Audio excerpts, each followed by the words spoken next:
नमस्कार बच्चों, हम लोग कर रहे हैं chapter 5 class 9th fundamental unit of life. ठीक है, इसका हम बहुत सारा कंटेंट हम पहले भी ऑलरेडी कर चुके हैं।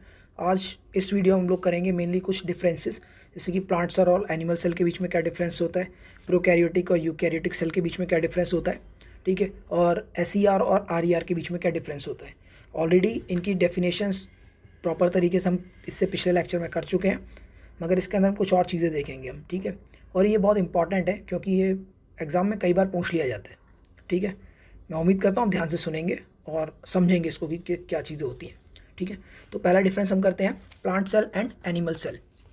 सबसे पहली चीज़ क्या रहती है कि जो size of usually larger than animal cell, जो प्लांट सेल होता है उसका मेनली जो साइज़ है वो एनिमल सेल से बड़ा होता है।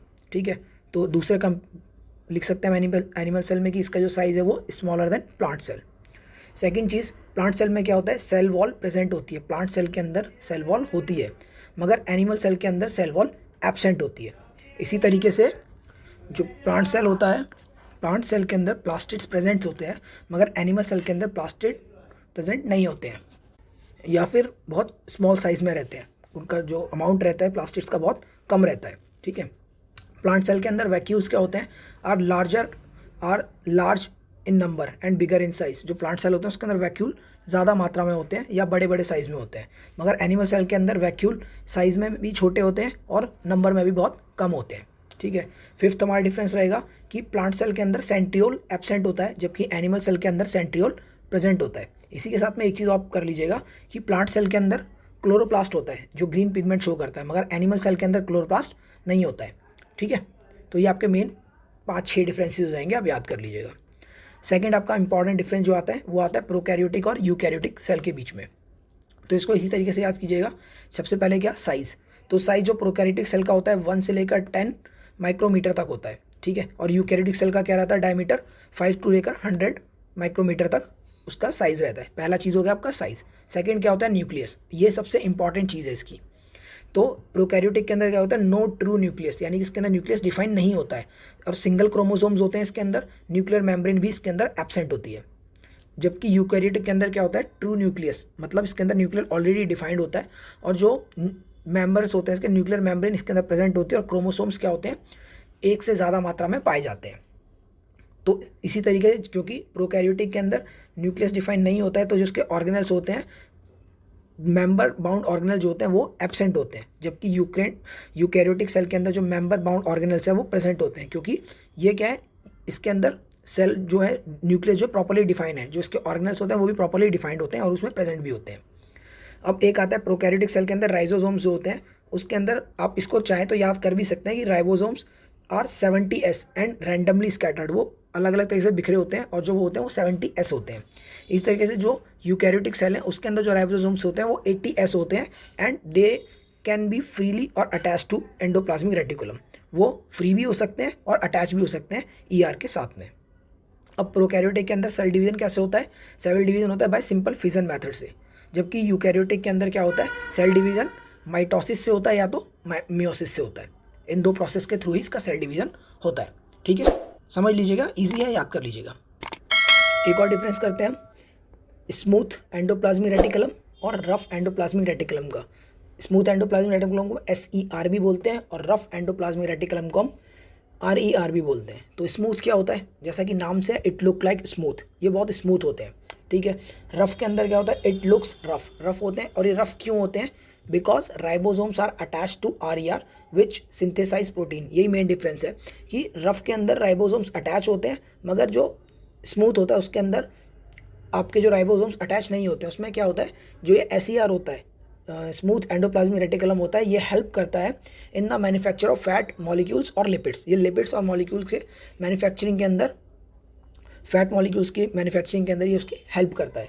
जबकि जो रफ एंडोप्लाज्मिक रेटिकुलम होते हैं इनके साथ में राइबोसोम्स अटैच होते हैं, जिसकी वजह से ये रफ दिखाई देते हैं। ठीक है, तो यही सिंपल सा एक आपका डिफरेंस रहेगा इसके अंदर।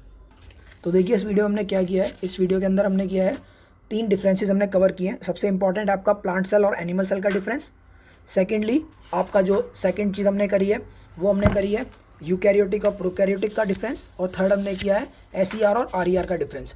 जो सबसे इंपॉर्टेंट है, सबसे इंपॉर्टेंट हमारा क्या है, प्लांट सेल और एनिमल सेल का डिफरेंस।